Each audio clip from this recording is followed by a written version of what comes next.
स्वास्थ्य विभाग द्वारा एनओसी की पॉलिसी से घबरा हॉस्पिटलों एवं चिकित्सालय द्वारा आईएमए के नेतृत्व में स्वास्थ्य विभाग पर लगाए आरोप। स्वास्थ्य विभाग द्वारा जनपद में विगत वर्षों में कुछ घटनाओं का संज्ञान लेते हुए अब सभी अस्पतालों और चिकित्सकों के लिए मानक तय करते हुए एनओसी की सुविधा लागू कर दी गई है, जिससे अब निजी चिकित्सक और अस्पतालों में हड़कंप मचा हुआ है, जिसके चलते अब निजी अस्पताल और चिकित्सा स्वास्थ्य विभाग की इस कार्यप्रणाली को लेकर सवाल उठने लगे हैं। निजी चिकित्सक और अस्पताल प्रशासन का कहना है कि एनओसी के नाम पर स्वास्थ्य विभाग अवैध रूप से वसूली कर रहा है, जबकि अधिकतर अस्पतालों ने स्वास्थ्य विभाग द्वारा निर्धारित किए हुए मानक के अनुसार ही अस्पताल में व्यवस्थाएं कर रखी हैं। लेकिन इसके बावजूद भी सीएमओ की पॉलिसी से चिकित्सा और अस्पतालों को काफ़ी समस्याओं का सामना करना पड़ रहा है। अब देखना होगा कि स्वास्थ्य विभाग द्वारा निजी अस्पतालों और चिकित्सकों द्वारा उठाए जा रहे इस विरोध के स्वर को किस तरह से नियंत्रित किया जाता है।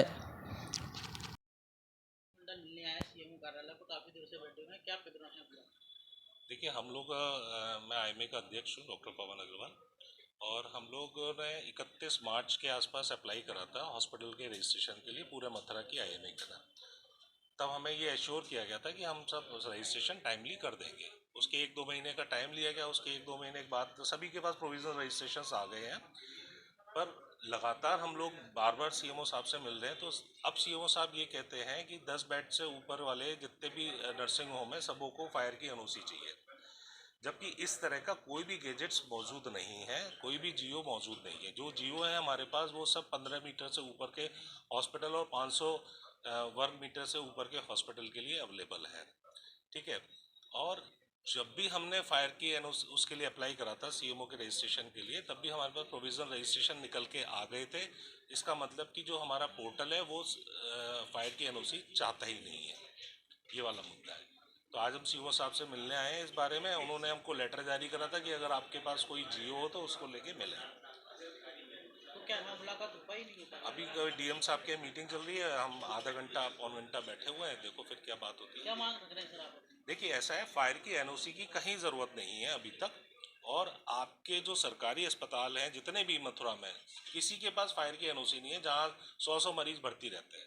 आप डिस्ट्रिक्ट हॉस्पिटल ले लीजिए, आप महिला अस्पताल ले लीजिए, आप 100 शैय्या बेड का हॉस्पिटल ले लीजिए, किसी के पास भी फायर की एनओसी नहीं है। और जबकि ये हॉस्पिटल बहुत आराम से चल रहे हैं। सर, देखा जाता है एनओसी जो फायर की दिलवा रहे हैं तो आपकी सुविधा के लिए। ये बात बिल्कुल सही है। उस सुविधा के नाम पर प्रताड़ित कर रहे हैं पूरे आईएमए की। जहाँ हमारे हॉस्पिटल में 5-5 मरीज रहते हैं और आपके हॉस्पिटल में 100 मरीज रहते हैं, तो ये बात तो आपके ऊपर भी अप्लाई होनी चाहिए ना। आप अपने हॉस्पिटल में पहले फायर की एनओसी ले, तब आप दूसरों से कहें कि फायर की एनओसी ले। और हमारे सारे अस्पतालों में फायर के इक्विपमेंट लगे हुए हैं, उनकी फ़ोटो हम ऑलरेडी पोर्टल पे दे चुके हैं। फायर के इक्विपमेंट होना ज़्यादा बड़ी बात है कि फायर की एनओसी होना ज़्यादा बड़ी बात है? बताया ये भी जाता है कि आप एनओसी के नाम पर कई बार एफिडेविट दे चुके हैं, ऐसा भी कोई प्रकरण है? हाँ, हमसे एफिडेविट मांगा इन्होंने। क्या? इन्होंने हमसे एफिडेविट मांगा है, इस साल भी मांगा है कि आप हमको एफिडेविट दे दीजिएगा, हम आपका रजिस्ट्रेशन कर देंगे। पर उस एफिडेविट को लेने के बावजूद भी उन्होंने अभी तक रजिस्ट्रेशन नहीं किया है। कितने हॉस्पिटल होंगे रजिस्ट्रेशन नहीं? मेरे ख्याल से 25-30 बचे हैं जिनका रजिस्ट्रेशन होना। क्या माना है, गुमराह कर रहे हैं? बिल्कुल गुमराह कर रहे हैं। देखिए, फायर की एनओसी के नाम खुला खेल चल रहा है। फायर की एनओसी के नाम में आप रिश्वत चल रही है बहुत बड़ी, है ना। वहाँ पे आप फायर डिपार्टमेंट जाइए, 2-2, 4-4 लाख रुपए वो आपसे फायर की एनओसी के नाम से मांगते हैं। पूरे इस वजह से सारे के सारे कोई भी डॉक्टर वहाँ जाने के लिए तैयार नहीं है फायर की एनओसी। सबने इक्विपमेंट लगा रखे हैं, सबने सब काम कर रखा है फायर फाइटिंग। मैं मानता हूँ इस बात के लिए कि फायर फाइटिंग एक इम्पॉर्टेंट कंसेप्ट है, एक इम्पॉर्टेंट पॉइंट है पेशेंट सेफ्टी के लिए। वो हमारे सारे हॉस्पिटल में मौजूद है, जबकि इनके सरकारी अस्पताल में कहीं नहीं है। डॉक्टर साहब, आपका आरोप है रिश्वत ली जा रही है, कौन लेता है रिश्वत? अब ये तो आप जानते हैं कि सारे लोग मिलके लेते हैं रिश्वत। कोई एक आदमी तो लेता नहीं है, एक आदमी लेता है, सब में बंटता है।